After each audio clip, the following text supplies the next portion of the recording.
हो, एक काम करा, हा फोटो पटकन फॉरवर्ड करून घ्या तुमच्या फोनवर.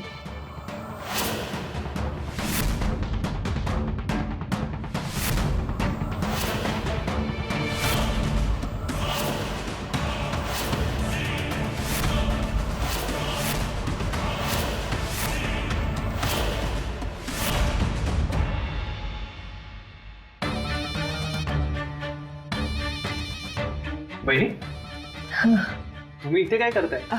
ते भाऊजी तुम्हालाच बोलवायला आले होते. मला आत्ताच तर फोन करून सांगितलं ना की आईने बोलावलंय म्हणून. वय पण तवर मी ना फोनवर बोलत बोलत इथपर्यंत पोहोचले बी होते. आई साहेब कवा त्यांना वाट बघतायत तुमची. चला की लवकर. हा नाही, ते ज्यूस सांडला होता जरा. अगो बाई, ज्यूस? वय वय मगाशी सांगला. मोबाईल कुठे?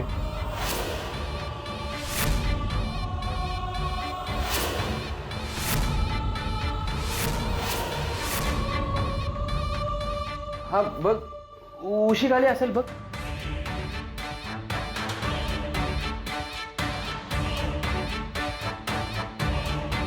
हा बघ, हा बघ, हा इकडे.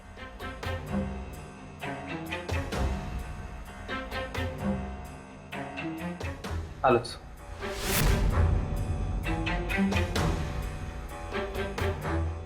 पण हा इथे कसं आला? अरे मगाशी नाही का सागराला तुझ्या टी शर्ट वर ज्यूस सांडला. भाऊजी, अहो आई साहेब कवा त्यांना वाट बघतायत तुमची. जावा की लवकर. आलोच.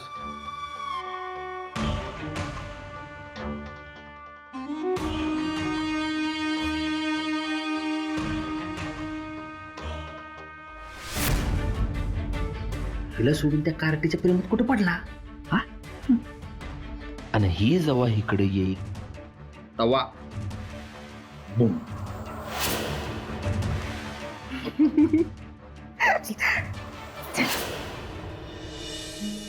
काय पटलं ना? उगा आपलं नाही म्हणत होती. आर्या, अगं समजा जग पाहिलं मी या डोळ्यांनी. जेव्हा तुमचा जोडा पहिल्यांदा पाहिला ना, तेव्हाच मला कळलं तुम्ही दोघं एकमेकांसाठी जन्माला आला आहेत. तुम्हालाच दोघांना कळत नाही. मला कळलंय आजी. मी म्हंटल होतं ना. आता अमोगला बी कळल. अहो कळल म्हणजे काय? कळायला लागलंय हळूहळू. अहो केवढा भांडला आर्यासाठी आज. हो ना? अहो नवऱ्याचा हक्क गाजवत होता स्वयंपाकघरात. अगं बाई, नवऱ्याचा हक्क? काय ग आर्या? काकू, अहो मालती आणि शालिनी वहिनींचं तोंड असं बंद केलं त्यानं. काय सांगतेस काय? आर्या, तुमचं दोघांचं प्रेम असं चंद्राच्या कलेवानी वाढू दे. हो आजी, कळलंय मला. आई काळूबाईनेच आमची गाठ बांधली आहे. आता आम्हाला कोणीही वेगळं नाही करू शकत.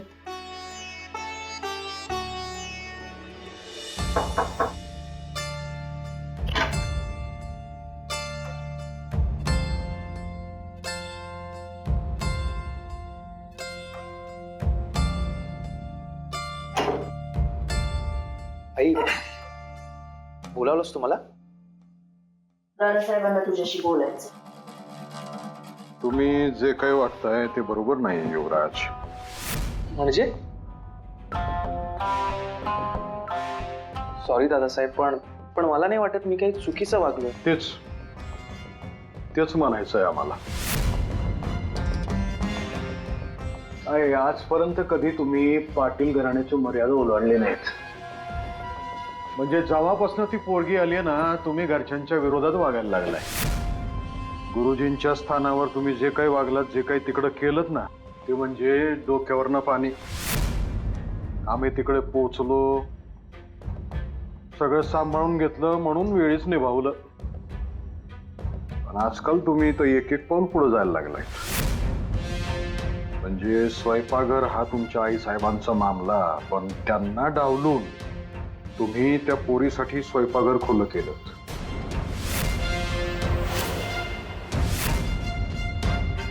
सॉरी दादासाहेब, पण मला खरंच वाटत नाही मी काही चुकीचं वागलं. सूड उगवतोय आमच्यावर.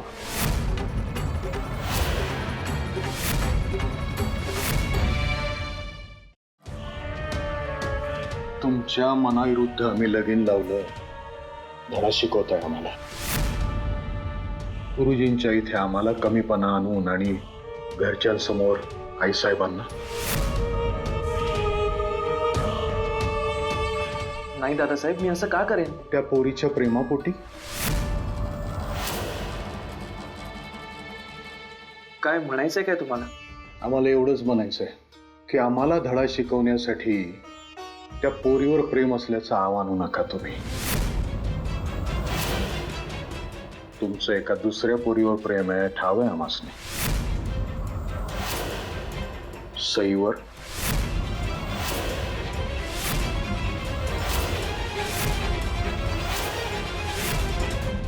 तुम्हाला सई. मंदिर तरी बदलायचं. त्या पुजाऱ्याने आम्हाला फोन केला होता, लगीन करायला निघाला होता.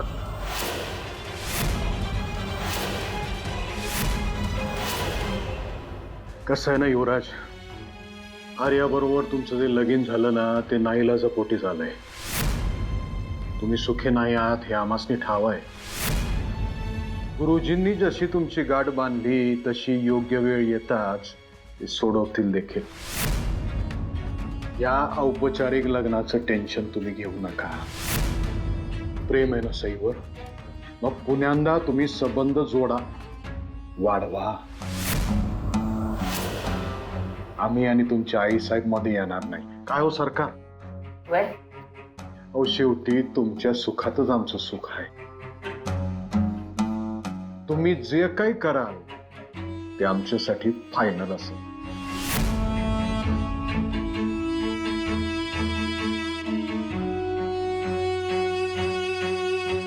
सॉरी दादासाहेब, मी आता सईला फक्त सॉरी म्हणू शकतो, त्यापुढे नाही जाऊ शकत. आलोच.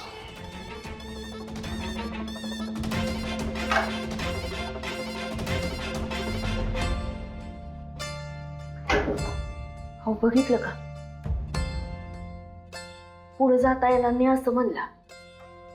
आर्यानं ना आपल्या पोराला लई गुंतवून ठेवलंय बघा. चुकताय तुम्ही सरकार. आम्ही त्याचा चेहरा वाचत होतो. सईचं नाव काढताच त्याच्या चेहऱ्यावर आम्हाला घुसमट दिसली.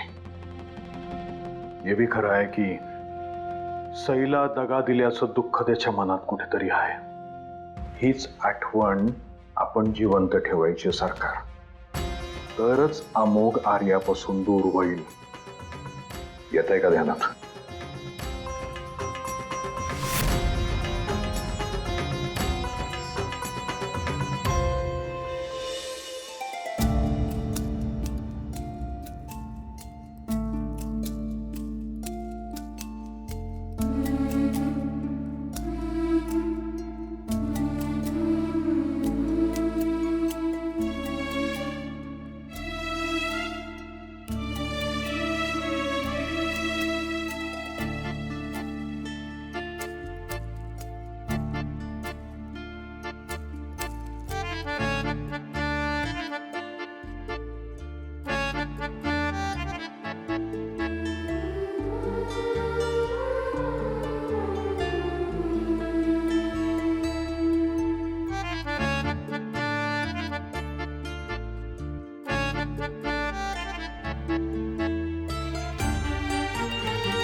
अजून किती मडकी फोडाल? हा, काय होतंय काय तुम्हाला? माझं ना डोकं खराब झालंय, डोकं. ते ना माझा टार्गेट क्लिअर नाही झालं ना की मला ना सहन नाही होत आहे. एक तर 10 मिनिटं झाली त्या अमोकच्या मित्राला मी फोटो दिलाय त्या पोरीचा आणि तो अजून मला देतो इन्फॉर्मेशन. मला ना तर एवढा राग आला ना, आपले सगळे डाव फसतात. असं वाटतं ना मडक्यांच्या जागेत तर त्या अहो, दोघांना बांधून- कशा पायी एवढे कावताय? आता जरा शांत बसा की आणि चला. मी त्याचाच फोन हा आशिष. हो मिलिंद बोलतोय. हो हा हा हो, मी तुला फोटो पाठवला होता सईचा. हा हा हा हो, ती अमुकची गर्लफ्रेंड आहे ना. अरे तुला आता माहिती आहे ना तो केवढा लाजाळू आहे. हो ना.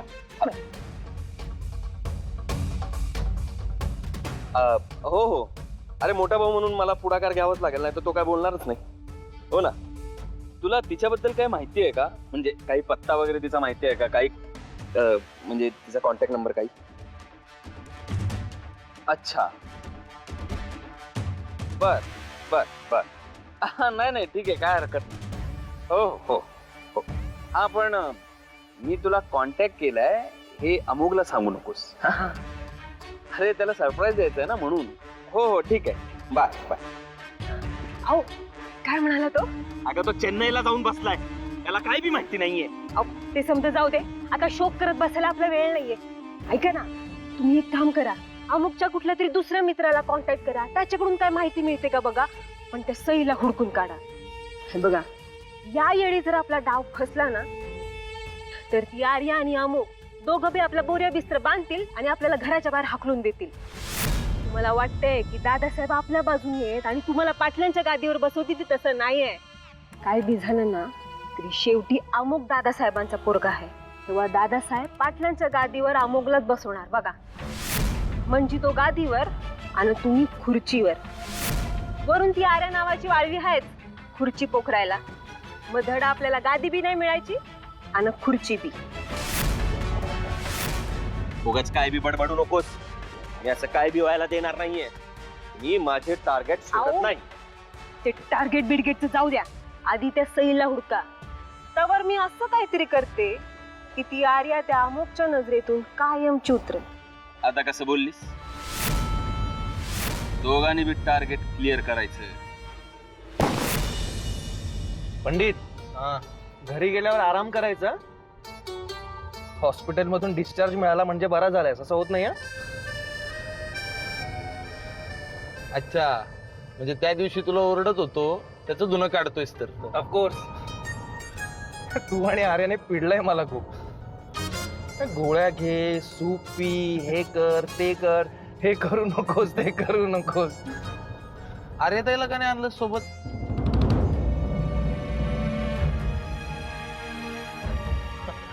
एवढं सिरियस व्हायला काय झालं अचानक?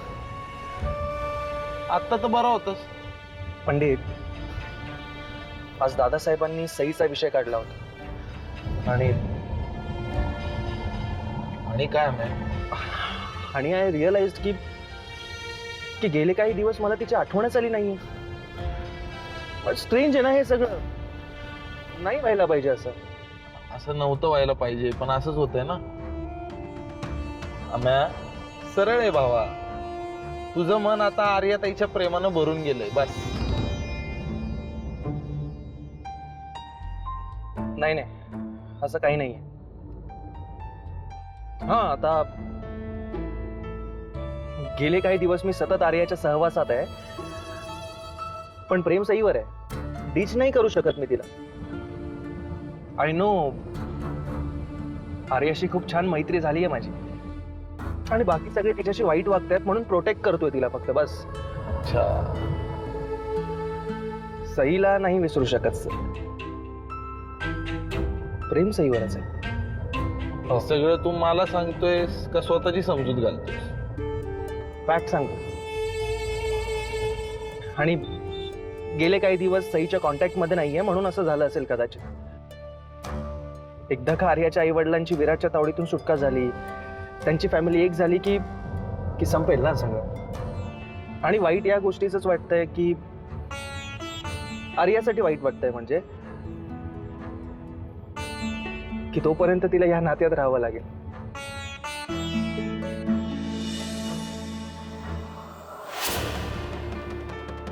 आजी, हा कुठे होता तुम्ही? मी घरभर शोधत होते तुम्हाला. आणि ही फुलं? उद्या अमुकच्या आजोबांचं श्राद्ध आहे ना, म्हण. आजी, आपण ही फुलं सकाळी गोळा केली असती. अगं सकाळी लई घाई असते ना. आणि तसं बी जमिनीवर पडलेली फुलं आजोबांना व्हायला अमुकला नाही आवडत. अमुकला? होय. आणि तुला माहितीये ना, प्रत्येक बाबतीत तो किती काटेकोर असतो.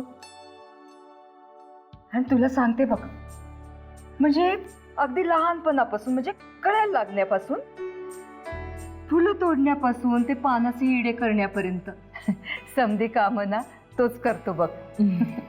पण यावेळी मी हट्टच धरला. अरे बाबा, फुलं तरी मी तोडीन. म्हणून ही फुलं पाहिलंस कशी टवटवीत आहेत ना. माझं आणि यांचं नातं बी असंच आहे, या फुलासारखं टवटवीत अजून बी. तुला सांगते, काही काही नाती अशी असतात बघ, ज्याच्या गाठी जन्मोजन्मी सुटत नाहीत. अमुकचं तुझं नातं बी तसंच आहे. आजी, मला माहिती आहे ग, तुझं लग्न जबरदस्तीनं लागलं. पण अगं ही समधी योजना काळूमाईचीच होती ना. काळूमाई ना आपल्याला कधीतरी काहीतरी सांगत असते, काहीतरी खुणावत असते. कधी ते खुणा आपल्याला कळतात, कधी कळत नाहीत. पण तुझ्या नामुकच्या नात्याची खून मात्र मला अगदी बरोबर कळली. तुमचं जन्मोजन्मीचं नातं आहे हे तुला कधी कळलं? अमुकच्या आजोबांच्या श्राद्धाच्या वेळी. हे विशेषच आहे ना. तू जसा तुझ्या आजोबांच्या घराचा उद्धार करणार आहेस ना, तसा समजा पाटील घराण्याचा बी उद्धार करणार आहेस. कारण इथून हद्दपार झालेली काळूमाई तू या घरात परत आणणार आहेस ना. कारण तू अमोघला मनापासून नवरा मानलायस. आजी, मला पण ह्या कामात अमोघला मदत करायची, मी करू शकते का? अगं हो, मला तर आवडेलच की. अरे बघ, या बाबतीत तुम्हाला नाही, त्या अमोक्षीच बोलून घे. पण आजी, अमोघ आहे कुठे? दिवसभर दिसलाच नाहीये मला. अगं लागला असेल तयारीला. तुम्ही चल.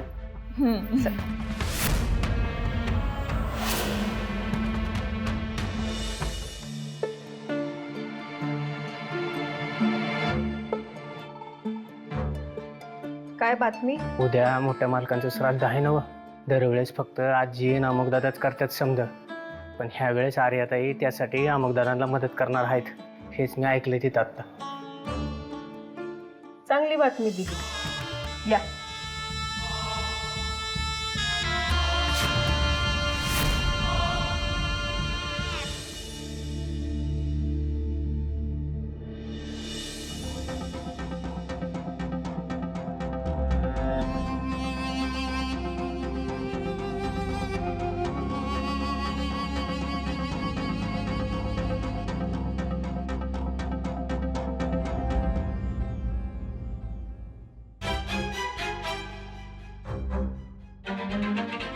फोन पण लागत नाहीये, सांगूनही जात नाही कुठे गेलाय, आणि अजून येतही नाहीये. एक फोन करून सांगावंसं नाही वाटत का कुठे आहे, काय करतोय? असा का वागतोय हा?